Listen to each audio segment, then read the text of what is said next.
Welcome to this episode of Forgiving the Girl Inside, a Matter of the Heart.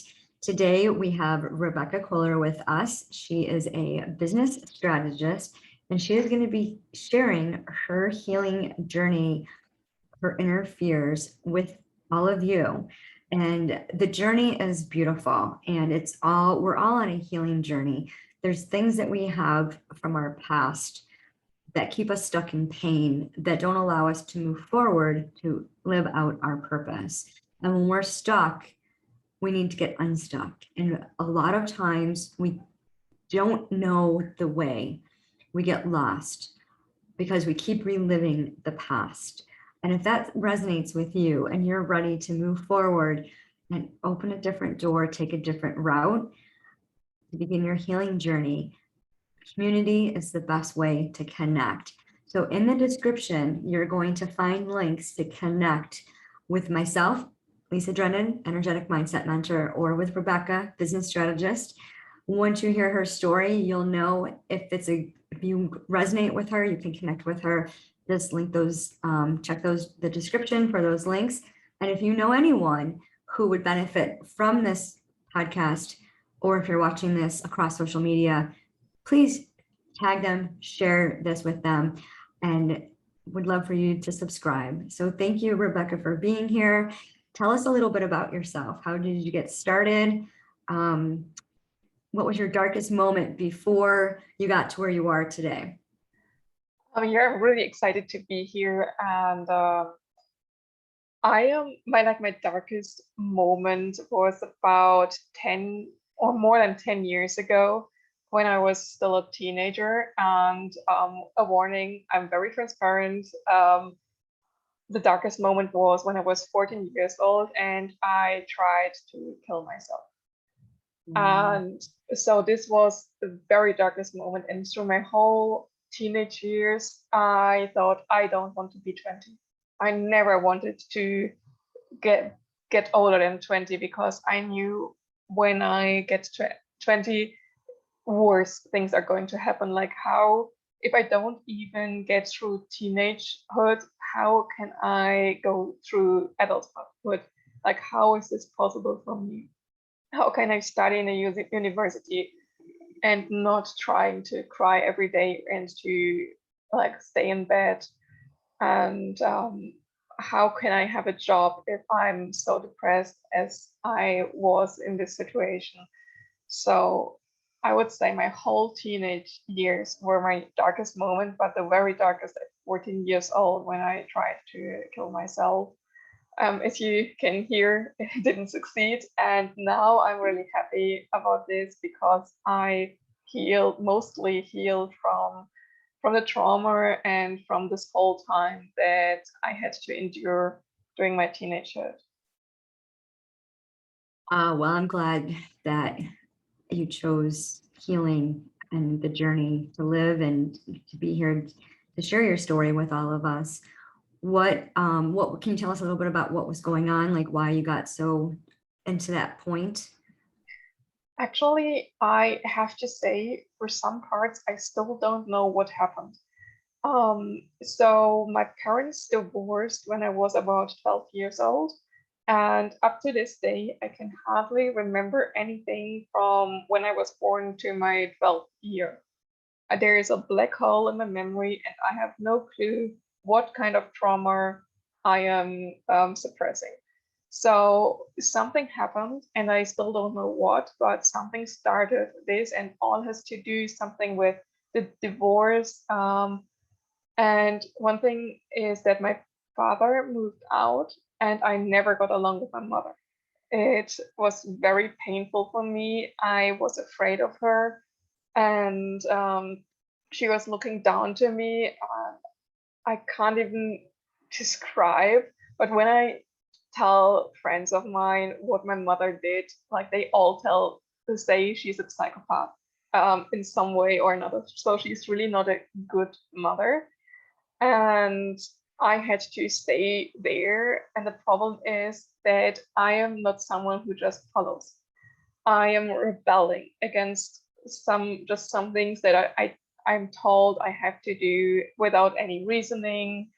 And my mother was just telling me, do this, that, and this. And I couldn't give in. This is not my personality. So I was constantly like crashing against her, and she was the person in power. And I was so afraid being at home. And I'm a person who is constantly in her room because I'm not a person who socializes and who goes out. So I was stuck at home, and my mother was constantly home because she wasn't working.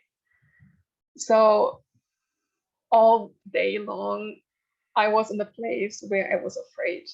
Whenever she got upstairs, I was running through the bathroom in the bathroom because it was the only room that I could lock, because I was so afraid that I don't even know anymore why I was so afraid, but I was. It was so scary.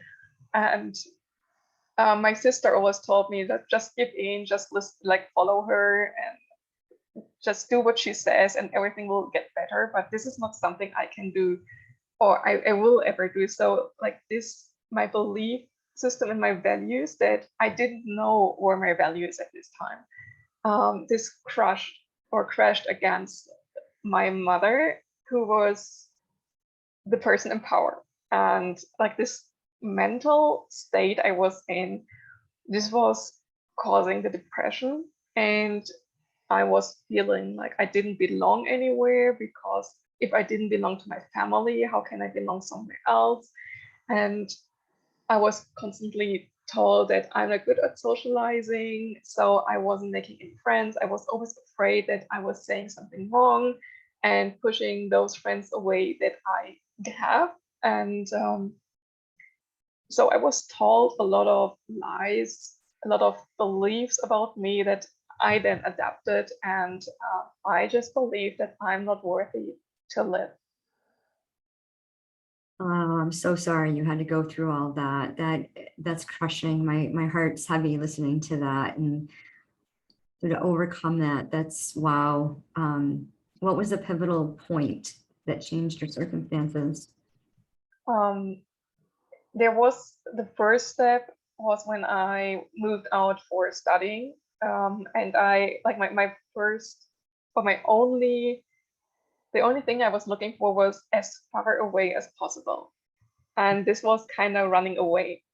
So it didn't work as good as I had hoped, but it worked a bit because I wasn't staying at home anymore. I was, so for Germany, this is kind of far away, 5 hours by car. This is through the whole country already. So it's quite far away. And I rarely ever visited my home place in those 3 years where I studied, maybe 2 times, and I never really called. So this was already something where I healed, because I wasn't in this constant contact with my mother and having all this pressure upon me. But I was still very depressed. And then also I have been working with an awesome company, but I didn't enjoy like working 40 hours a week, and I was so exhausted all the time. So I couldn't really heal because I was constantly doing something for someone else. And then the really big pivotal point was when I realized my life dream that I had. I wanted to go to Japan since I was very young. I think it's also around 14 years old or 13. And I've tried so many times. And looking back, I know like they couldn't work what I had attempted.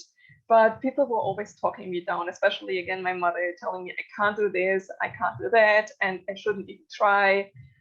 But finally, after I graduated, I realized this. So I flew to Japan, and without any plans. I booked the flight even half a year before my graduation. And I didn't know if I would graduate or not. I had to hope for the best. And I just did it. I just did what I really wanted to do, no matter what others told me. And this was just, I don't know where this came from, but this dream of going to Japan was so strong that I just had to do this. And I know I had to do this after graduation, because if I then got into working in a normal company, then I would say, oh, okay, I can do this in 5 years or in 10 years or someday later, because I wanted to stay there for a full year, not only a month. And then I was there and I realized I can do things even though others tell me I can't. And my whole journey of self-development started there. I have gained a lot of friends there because they didn't know my past. And I even changed my name because I have 2 first names, or names I'm called by, and the other one that doesn't align with me. I never felt like this name.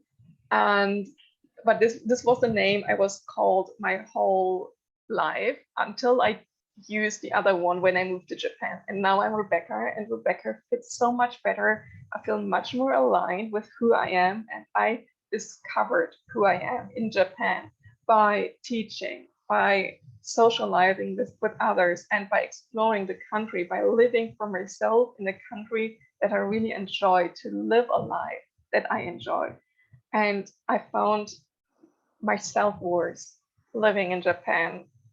And something else I want to add, like this whole journey started everything, but a lot of the change was also in my mindset. And I know that it wouldn't work for most people, but it's worth a try to decide to not be like this anymore. I decided that I don't want to kill myself anymore. I don't know when, but I did this. I decided to not harm myself anymore because like my arms are still scarred. But I decided I don't want to do this. And in Japan, I had a depressive period and I wanted to hurt myself. And I remembered, no, you decided that you didn't want to. And at this time, it was a valid decision. And I'm a decision maker. I don't remember reasons why I make a decision. I only remember the end result of my decision. And so this was really powerful for me to remember that I have decided for valid reasons that I don't want to do this anymore. And this gave me the power to not hurt myself. And then I realized, okay, I don't need to hurt myself. And this was a constant improvement of things. I remember that I decided I want to have a happy life. I want to enjoy my life. I want to explore cultures and countries. I want to do this. I want to eventually have my own business. And this is what powers me and what energizes me and what also builds up this bubble of positivity that I have around me, that I constantly have around me, because I'm still not completely healed. There are still problems that I have. So I focus on being optimistic because I really, really want to be this optimistic person that creates impact because of the things that I believe and that I share with the people around me. Yeah, absolutely. Mindset is so powerful. And when you know, and all the interviews, all the stories I hear, and even in my own story, it's a matter of the heart, because it's a matter of the mind and the heart coming together and making that decision and saying, this is what I want, this is what I don't want, and just really connecting with your inner child and knowing, you know, who you are, what your purpose is, you know, what's your why, and then making a decision to go forward.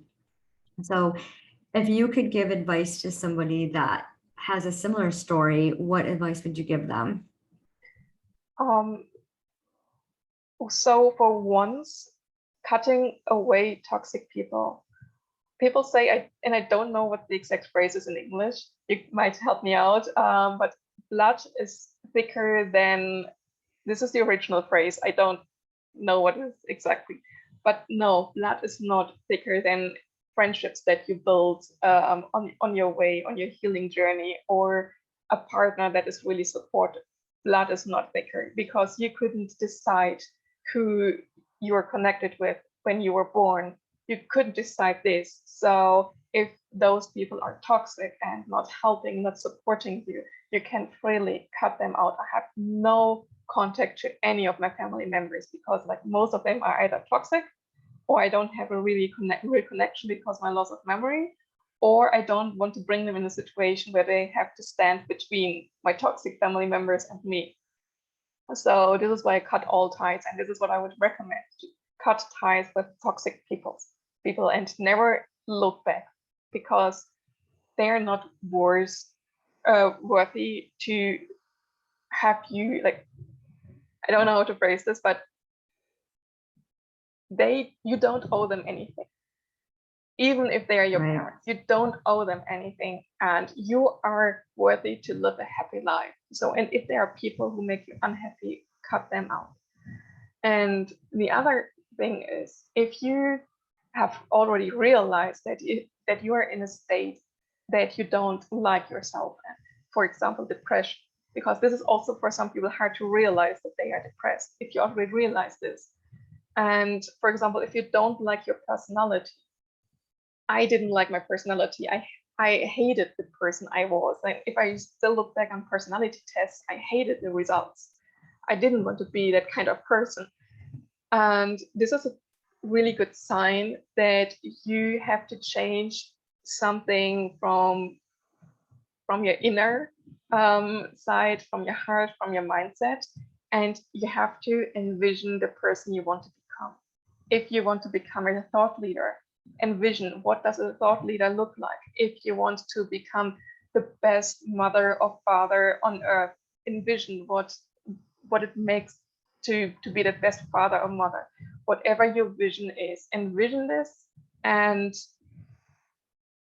plan out like what you can do, what you can change easily, how you act with people, how you think about yourself, what you tell yourself, and consider limiting beliefs that you are telling yourself.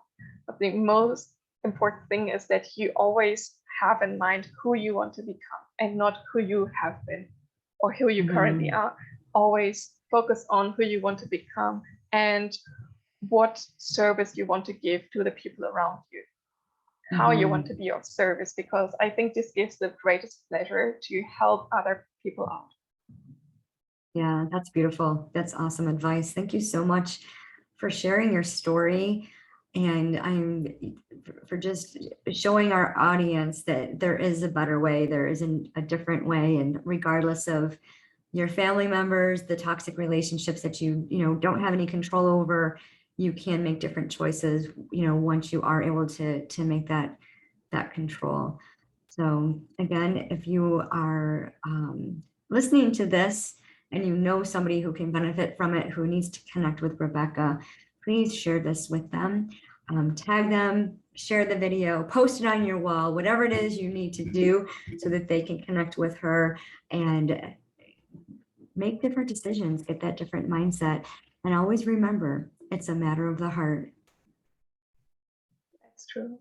So really, if you need support in your journey, in your healing journey, and you have a similar problem that I have had, and you really feel connected to this, then reach out to me. I want to support people who go through like the horror I've gone through, and I want to make it easier for everyone who wants to make the change, who wants to become a better person, a person who values freedom of themselves to express themselves how they really are inside of themselves, and not what other people tell them and what they started to believe. So if this connected with you, then connect with me. I'm always open to that, and actually I enjoy this a lot.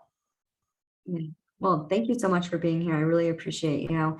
And to connect with Rebecca, we're going to have, you can connect with her on Instagram, and you can DM her, reach out to her. So please don't hesitate. You're not alone. You need accountability. You need someone to talk to. Rebecca is your girl. Instagram, links in the description, direct message her. All that information will be in the description. And thank you so much for being here. Remember, we're all on a daily healing journey. It's a matter of choice. To heal, you need to process and grieve. You need to connect with your heart. Forgiving the girl inside is a matter of the heart.